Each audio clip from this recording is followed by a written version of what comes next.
አባት እዚህ ጋር መቀመጥ ይቻላል። እዛ ጋር ትሆናለህ። ለምን?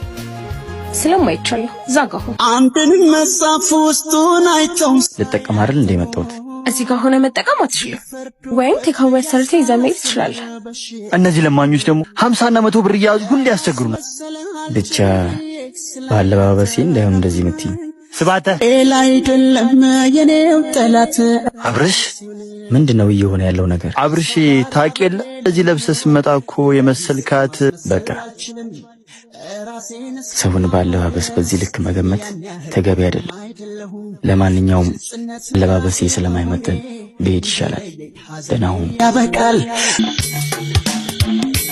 ምንድነው መኪናውን አልኩትም እንዴ? አለቃ መንገድ ተዘጋግቶ ሌላ መኪና ልክልሃል። ሰላም ነው አለቃ? ሰላም ነው። የሆነሽ ቦታ ደርሼ ልምጣ ታይልኛለህ? ችግር የለውም። እሺ አመሰግናለሁ። እንዳቆይ ደግሞ መኪናዋን እያያት ግን በቃ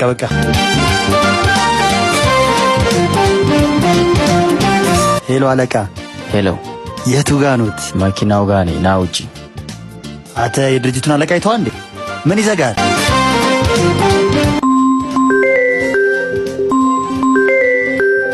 እንዴ? ይቅርታ ቆየሁብህ። አመሰግናለሁ በጣም አለቃ። በጣም ይቅርታ ስላላወቅኩ ነው።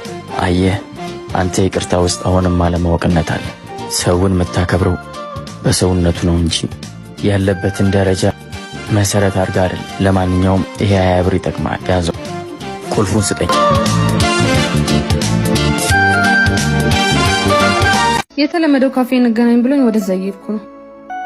አየው የሆነ ያለው ነገር ይመስላል። እንዴ ቆይ አንዴ እደውልልሻለሁ።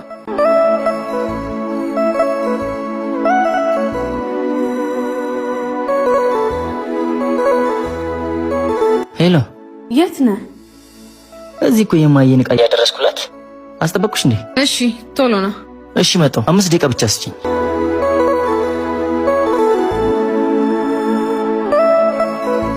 ትታያለህ ነው የምትመስለው። እንኳንም በጊዜ አወቅኩ። ወረቀቱን እንኳን አልፈረምክልኝም። በቃ የተለመደው ካፌ ነኝ። አምጣውና ፈርመዋለሁ። አቤት ፀሐይ፣ አስጠበቅኩሽ እንዴ? ምን ነው መኪናው ትይዘል ነበር እንዴ? መኪናው ማብራራት አይጠበቅብህም። በቃ ማለት ስለማይመለከተኝ። አልገባኝም። መጀመሪያ እናትህን ከሸክም ገላግላት። እኔ ፊት እንዳለ ሰው ምናምን አክት ለማድረግ አትሞክርሽ። ምን ነው በጊዜ ስላወቅኩብህ ደበረህ እንዴ? ለማንኛውም ሳይኖርህ አትመኝ፣ ምክንያቱም ስለማታገኝ። እንዴት ናችሁ? ደህና ናችሁ? ይሄው አለቃ አምጥቻለሁ፣ ፈርምልኝ። ደሞ ሌላ ድራማ? እኔን ነው? አንተን አይደለም። ቆይ አንተ ሰውዬ ግን ይሄ ድራማ አይበቃህም?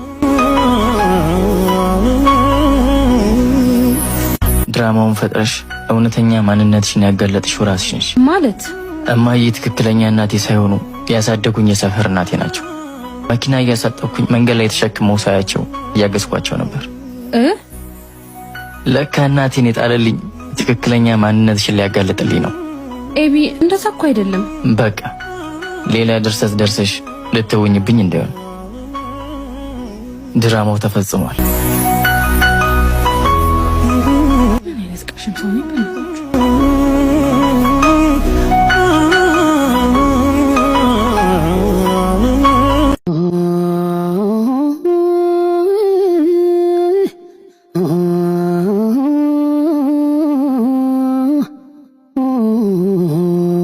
አይተኸኝ እንዳላየ ሆነ ልትሄድ ነው እንዴ? ያው ካንቺ ተመሬ ነዋ። ማለት እንዲያዩ ድርኩሽ አይደል እንዴ? ፍቅሬን አይተሽ እንዳላየ ሆነሽ ጥለሽኝ ሄድሽው። ያን ያህል እንዳልተጎዳ ተስፋ አደርጋለሁ። ወንድ አይደለሁ፣ ጉዳም ጠነክራለሁ። ተሰብሬ ብወድቅም እነሳለሁ። ያው እኔ እናንተ አብረን እንድንሆን አልተጻፈልንም። በትክክል አብዛኛው ሰው የመጀመሪያ ፍቅሩን ያጣል። የመጀመሪያ ፍቅር ትዝታ ብቻ ነው የሚሆን። አንቺም ትዝታዬ ነሽ። አንድ ሰው ወስዶ ማይመልሰው ገንዘብ አለኝ ብለህ አትበል ነጠር። እኛም አንድ ሰሞን እንዲህ አድርጎን ነበር። ስራ አገኛ ቤላ። እናንተ እያላችሁ ማን ያሰራናል ብለን። ያንተና የኔ ስራ ምን ያገናኘዋል? መቼም በተማርኩ አያሰሩ። ቢሆንም የምችለውን ነው የምሰራው። አማራጭ ነው የጠቀመ።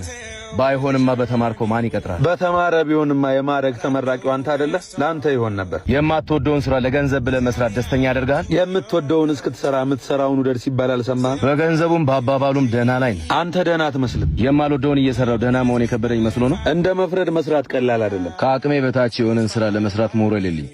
ልክ እንደሱ። እሱ ምን አጠፋ? አታየውም? እንጀራ ለመብላት እንጀራ ሲሸከም እኮ ብርቅ ነው። ወደ ስራው ለመሄድ የሚያስፈልገውን የትራንስፖርት ብር ለማግኘት ወደ ስራው የሚሄድ ህዝብ አይታጣቅም። ለምን ከመስራቱ መፍረዱ ቀለለ? ድሮ ሳትሰራም ይኖራል። አሁን እየሰራ ለመኖር ከብዷል። በሚሰራ ሰው አትናደድ። አለመስራት የሚጎዳው አንተን ነው። ባለመስራት አንተ ካልተጸጸትክ እኛም ይደብረን ነው እንደሚመስልህ? አይደብረንም። እኛም ነገም ብለን እንጂ እኮ ዛሬ አይነፋም።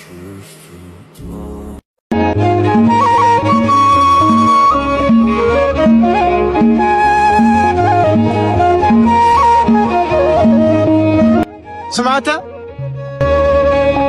እኔን ነው ታዲያ እኔን ነው እኔን ነው ወይ ምን ነው ምንድን ነው አባቴ ቦርሳውን አባቴ አንዴ ቦርሳውን አምጣው ወይኔ አባቴ ቦርሳውን አምጣው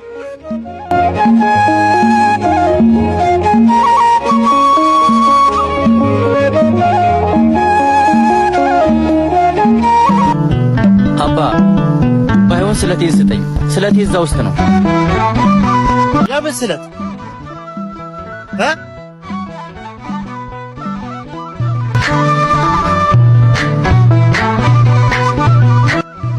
ስለቴ ደርሶልኝ ወደ አሁን የዳቦ ልትለን ነው አይደል? አይ ዳቦ አሁን በልቻለሁ። እና ምን ፈለግ? ስራ ሰሩኝና ብር ስጡኝ። ስራ? እስኪ ይሄንን ወደኛ አምጣው። እሺ